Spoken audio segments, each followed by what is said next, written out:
اتنے میں سرکار غوث پاک رضی اللہ تعالیٰ عنہ کی اس دنیا میں تشریف آوری ہوتی ہے۔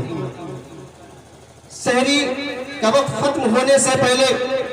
آپ کی والدہ ماجدہ حضرت ام الخیر فاطمہ رضی اللہ تعالیٰ عنہ اپنے بیٹے یعنی حضرت سیدنا شیخ عبد القادر جیلانی رضی اللہ تعالیٰ عنہ کو دودھ پلاتی ہیں تو آپ دودھ نوش کر لیتے ہیں، دودھ پی لیتے ہیں۔ سحری کا وقت ختم ہو جاتا ہے، مؤذن اذان دے دیتا ہے، دن نکل آتا ہے، پھر آپ کی والدہ کوشش کرتی ہیں کہ اپنے بیٹے کو دودھ پلا دیا جائے، لیکن سرکار غوث پاک اپنا منہ اپنے والدہ کے پستان سے نہیں لگاتے ہیں۔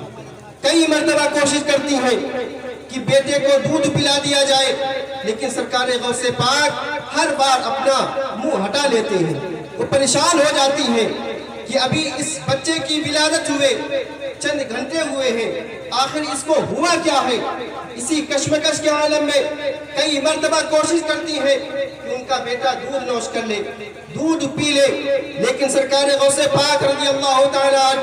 دودھ نہیں نوش فرماتے ہیں۔ وقت گزرتا جاتا ہے، حتیٰ کہ افطار کا وقت آ جاتا ہے، مغرب کا وقت آ جاتا ہے، جیسے ہی مؤذن نے اذان دی، اللہ اکبر کی صدا لگائی، تمام روزہ داروں نے اپنے اپنے روزہ افطار کیے، سرکار غوث پاک رضی اللہ تعالیٰ عنہ بھی اپنی والدہ کے پستان سے منہ لگا دیتے ہیں۔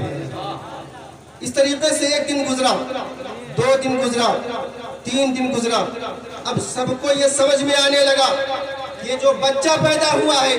یہ کوئی عام بچہ نہیں ہے، بلکہ یہ کوئی خاص بندہ ہے،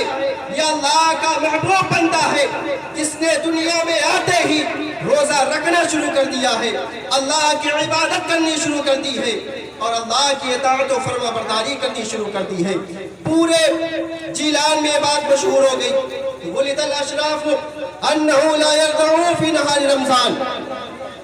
کہ اشراف یعنی سادات کرام کے وہاں ایک بچہ پیدا ہوا ہے جو رمضان کے دنوں میں دودھ نہیں پیتا ہے۔ اس طریقے سے پورا مہینہ گزر گیا، 29واں رمضان آ گیا، اس دن آسمان پر بدلی چھائی ہوئی تھی، لوگوں کو چاند نظر نہ آیا، لوگ کشمکش میں تھے کہ روزہ رکھے یا عید منائیں۔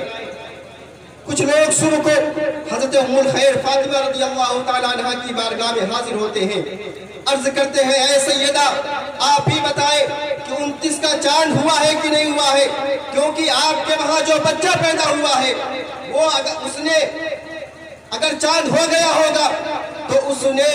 دودھ پی لیا ہوگا، اور اگر چاند نہیں ہوا ہوگا تو اس نے دودھ نہیں پیا ہوگا، کیونکہ اس کا یہی معمول رہا ہے کہ پورے رمضان میں اس نے دن میں دودھ نہیں نوش کیا ہے۔ حضرت ام الخیر فاطمہ رضی اللہ تعالیٰ عنہ ارشاد فرماتی ہیں 29 کا چاند نہیں ہوا ہے، آج عید نہیں ہے بلکہ آج 30واں روزہ ہے، کیونکہ آج میرے بیٹے عبد القادر نے دودھ نہیں پیا ہے۔ سرکار اعلیٰ حضرت فرماتے ہیں واہ کیا مرتبہ اے غوث بالا تیرا، واہ کیا مرتبہ اے غوث بالا تیرا، اونچے اونچوں کے سروں سے ہے قدم اعلیٰ تیرا، اونچے اونچوں کے سروں سے ہے قدم اعلیٰ تیرا، اور سر بھلا کیا کوئی جانے کی ہے کیسا تیرا، اولیاء ملتے ہیں آنکھیں وہ ہے تلوار تیرا، خود سے در در سے سگ سگ سے ہے نسبت مجھ کو، میری گردن میں بھی ہے دور کا ڈورا تیرا، اور اس نشانی کے جو سگ ہے نہیں مارے جاتے، اس نشانی کے جو سگ ہے نہیں مارے جاتے،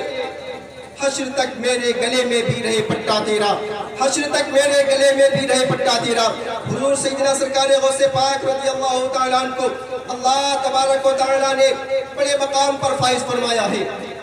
سید الاولیاء کا مقام عطا فرمایا ہے۔ تمام جتنے بھی دنیا میں حضرت حسن بصری رضی اللہ تعالیٰ عنہ کے بعد سے اور حضرت امام مہدی رضی اللہ تعالیٰ عنہ کے نزول تک جتنے بھی اولیاء کرام تشریف لائیں گے، جتنے بھی غوث تشریف لائیں گے، جتنے بھی اقطاب تشریف لائیں گے، جتنے بھی ابدال و اوتاد تشریف لائیں گے، سب کی سرداری اللہ تبارک و تعالیٰ نے حضور سیدنا سرکار غوث پاک رضی اللہ تعالیٰ عنہ کو عطا فرمائی ہے۔ آپ دیکھیں کہ آپ کے بچپن کا زمانہ ہے، 4 سال کی عمر ہے، معمول کے مطابق آپ کے والد ماجد حضرت ابو صالح جنگی موسیٰ دوست رضی اللہ تعالیٰ عنہ آپ کو لے کر ایک مکتب میں حاضر ہوتے ہیں، ایک استاد صاحب کے پاس جاتے ہیں، اور اپنے جانے کا مقصد بیان کرتے ہیں کہ میں آج اپنے بیٹے کو بسم اللہ خوانی کے لیے لے کر آیا ہوں۔ میں آج سے چاہتا ہوں کہ آج سے میرے بیٹے کی تعلیم کی ابتدا ہو جائے۔ استاد صاحب سرکار غوث پاک سے فرماتے ہیں بیٹے بیٹھ جاؤ، آپ دو زانو ہو کر بیٹھ جاتے ہیں۔ کہتے ہیں بیٹا پڑھو اعوذ باللہ من الشیطان الرجیم، آپ پڑھتے ہیں اعوذ باللہ من الشیطان الرجیم۔ پھر کہتے ہیں بیٹا پڑھو بسم اللہ الرحمن الرحیم، آپ بسم اللہ الرحمن الرحیم پڑھتے ہیں۔ پھر کہتے ہیں بیٹا پڑھو الحمدللہ رب العالمین، اب سرکار غوث پاک رضی اللہ تعالیٰ عنہ نے الحمدللہ رب العالمین پڑھا، الرحمن الرحیم پڑھا، مالک یوم الدین پڑھا، سورہ فاتحہ ختم کر دی، پہلا پارہ ختم کر دیا، دوسرا پارہ ختم کر دیا، تیسرا پارہ ختم کر دیا، 10 پارے پڑھ لیے، 15 پارے پڑھ لیے، حتیٰ کہ آپ نے 18 پارے پڑھ لیے۔ 18 پارہ پڑھنے کے بعد آپ خاموش ہو جاتے ہیں۔ استاد صاحب حیرت زدہ ہو کر آپ کا منہ تکتے رہ جاتے ہیں۔ جب آپ خاموش ہوتے ہیں تو کہتے ہیں بیٹا اور پڑھو، آپ کہتے ہیں کہ مجھے اتنے ہی یاد تھے۔ وہ کہتے ہیں کہ بیٹا یہ بتاؤ کہ آج تم تو بسم اللہ خوانی کے لیے آئے تھے، آج سے تو تمہاری تعلیم کی ابتدا ہونے تھی، تم نے یہ 18 پارے کہاں سے پڑھ لیے؟ سرکار غوث پاک رضی اللہ تعالیٰ ارشاد فرماتے ہیں کہ جب میں اپنی والدہ ماجدہ کے پیٹ میں تھا، کیونکہ میری والدہ 18 پارے کی حافظہ ہے، ان دنوں میں حالت حمل میں جب میں اپنی والدہ ماجدہ کے پیٹ میں تھا، ان دنوں میں وہ 18 پاروں کی تلاوت کیا کرتی تھی۔ میں ان 18 پاروں کو سنا بھی کرتا تھا اور میں نے ان کو یاد بھی کر لیا۔ یہ سرکار غوث پاک رضی اللہ تعالیٰ عنہ نعرہ رسالت، فیضان غوث اعظم، عظمت غوث اعظم۔ لوگ کہتے ہیں کہ معاذ اللہ نبی کو پیٹھ پیچھے کا علم نہیں، نبی کو غیب نہیں معلوم۔ میں کہتا ہوں کہ نبی کا مقام تو بہت بڑا ہے، نبی کا مقام بہت بڑا ہے، وہاں تک تم کبھی پہنچ ہی نہیں پاؤ گے۔ آؤ ذرا نبی کے غلاموں سے تو مل لو، دیکھو کیا مقام ہے۔ ایک ولایت کے درجے پر فائز ہے، اپنی والدہ کے شکم میں ہے، ابھی دنیا میں تشریف نہیں لائے ہیں، لیکن باہر کیا ہو رہا ہے اس کو سماعت بھی کر رہے ہیں اور اس کو یاد بھی کر رہے ہیں۔ آج چاند کو چھو لینے اور اس کے ارد گرد چکر لگانے کا دعویٰ کرنے والی 21ویں صدی کی جدید یافتہ قوم، یعنی 21ویں صدی کی سائنسدانوں کی دنیا، وہ ایک بات کا اعلان کرتی پھر رہی ہے، ایک بات کا دعویٰ کرتی پھر رہی ہے کہ آج ہم نے ایک نئی تحقیق کر لی ہے، ایک نئی بات کا ایجاد کر لیا ہے، آج ہم نے ایک نئی کھوج کر لی ہے۔ کیا کہ حالت حمل میں ماں جو بھی کردار ادا کرتی ہے، ماں اگر مثبت کردار ادا کرتی ہے یا منفی کردار ادا کرتی ہے تو اس کا اثر آنے والے بچے کی زندگی پر پڑتا ہے۔ یعنی جب کسی عورت کے پیٹ میں کوئی زندگی پل رہی ہوتی ہے، ایسے عالم میں ماں جو بھی کردار ادا کرتی ہے، جو بھی عمل کرتی ہے، اگر اچھا عمل کرتی ہے تو جو پیٹ میں بچہ پل رہا ہے اس کے اوپر اچھا اثر پڑتا ہے، اور اگر گناہ کرتی ہے، معصیت کرتی ہے، برے کام کرتی ہے تو اس کا اثر بھی بچے کے اوپر پڑتا ہے۔ لیکن ان سائنسدانوں کو یہ نہیں پتا کہ یہ ان کی نئی تحقیق نہیں ہے، بلکہ صدیوں پہلے ہمارے سرکار غوث پاک رضی اللہ تعالیٰ عنہ نے اس بات کا عملی ثبوت پیش فرما دیا کہ اے میری قوم کی ماں اور بہنوں، جب تمہارے پیٹ میں کوئی بچہ پل رہا ہوگا، اس عالم میں، اس درمیان میں جو تم کردار ادا کرو گی اس کا اثر آنے والے بچے کی زندگی پر پڑے گا۔ سرکار غوث پاک رضی اللہ تعالیٰ نے یہ کر کے دکھا دیا کہ دیکھو جب میں اپنی والدہ ماجدہ کے شکم میں تھا تو میری والدہ قرآن کی تلاوت کیا کرتی تھی تو اس کا اثر میرے اوپر پڑا، میں نے بھی دنیا میں آتے ہی قرآن کی تلاوت شروع کر دی۔ آج سے صدیوں پہلے سرکار غوث پاک رضی اللہ تعالیٰ نے اس بات کا عملی ثبوت، عملی نمونہ پیش فرما دیا ہے۔ اللہ تبارک و تعالیٰ نے سرکار غوث پاک رضی اللہ تعالیٰ عنہ کو بہت بڑا مقام عطا فرمایا ہے۔ آج ہم یہاں پر سرکار غوث پاک رضی اللہ تعالیٰ عنہ کا ذکر کرنے کے لیے حاضر ہیں،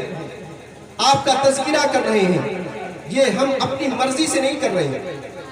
اپنی خواہش سے نہیں کر رہے ہیں، بلکہ سرکار غوث پاک رضی اللہ تعالیٰ عنہ فرماتے ہیں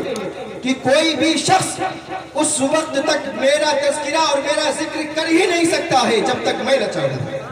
جب تک میں نہ چاہوں کوئی شخص میرا تذکرہ نہیں کر سکتا ہے, کوئی شخص میرا ذکر نہیں کر سکتا ہے. حضرت عمر بزار رضی اللہ تعالیٰ عنہ فرماتے ہیں کہ میں سرکار غوث پاک رضی اللہ تعالیٰ عنہ کے ساتھ جمعہ کی نماز کے لیے نکلا تو میں یہ دیکھ کر حیرت زدہ تھا کہ جب میں سرکار غوث پاک کے ساتھ نکلتا تھا تو لوگوں کی بھیڑ لگ جاتی تھی, لوگوں کا ایک جمع غفیر جمع ہو جاتا تھا, لوگوں کا مجمع لگ جاتا تھا. لیکن آج ایسا ہوا کہ کوئی بھی آ نہیں رہا تھا, یعنی سلام مصافحہ کرنے کے لیے, دستبوسی کرنے کے لیے کوئی نہیں آ رہا تھا. فرماتے حضرت عمر بزار کہ جیسے ہی میں نے اپنے دل میں یہ سوچا تو کیا دیکھتا ہوں کہ لوگوں کا آنا جانا شروع ہو گیا. لوگ آتے آپ سے سلام کرتے, مصافحہ کرتے, دستبوسی کرتے. حضرت عمر بزار فرماتے ہیں کہ لوگوں کا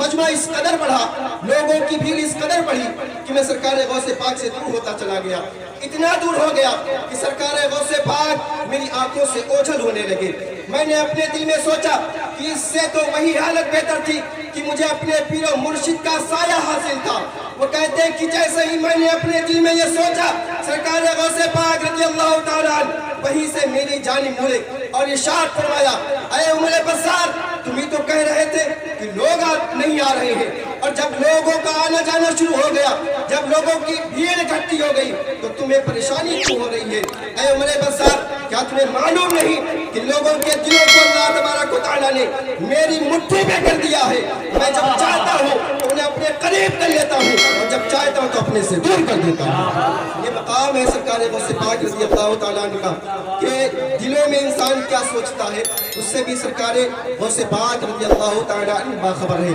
اللہ تبارک و تعالیٰ کی بارگاہ میں دعا ہے کہ اللہ تبارک و تعالیٰ ہم سب کو حضور سیدنا سرکار غوث پاک رضی اللہ تعالیٰ عنہ کے فیوز و برکات سے مالا مال فرمائے. استغفر اللہ رب من کل ذنب و اتوب الیہ.